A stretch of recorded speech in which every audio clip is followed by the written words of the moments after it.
Ein Gleichschritt, Marsch!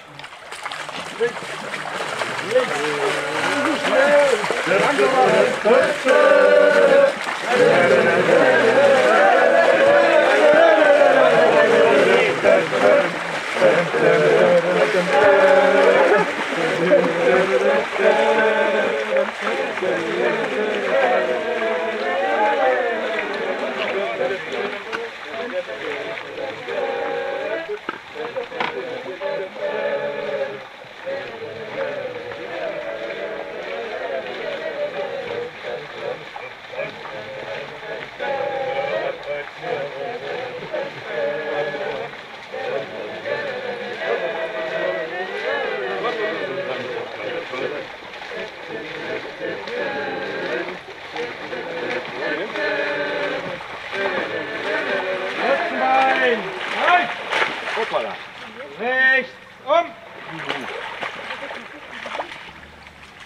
Der Schützenverein Pernze-Wiedenest bedankt sich bei den St. Hubertus Schützenbrüdern aus Wegringhausen für die Nominierung zum Cold Water Challenge 2014.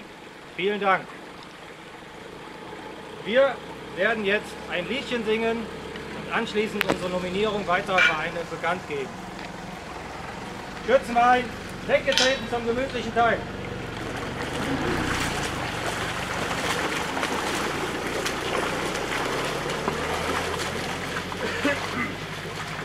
Teil, ne? Solltet ihr nicht weiter hier hinkommen? Hier. So. Petra dirigiert.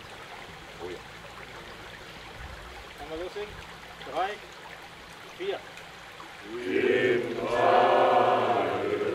Im Tale, wo's Blümlein blüht. Im Tale, wo's Blümlein blüht. Ja, da scheißt der Bauer, dass der Dampf aufsteigt. Ja, da scheißt der Bauer, dass der Dampf aufsteigt. Im Tale, wo's Blümlein blüht. Das war das Lied Im Tale. Wir haben in der Dörspe gestanden und wurden von unserer Dörspe-Königin dirigiert. Wir nominieren für den Cold Water Challenge 2014 den Bürgerschützenverein Sinsbad, den Schützenverein Lieberhausen sowie die Jugendgruppe des THW-Ortsverbandes Bergneustadt. Pernze ist der Geilste Club der Welt!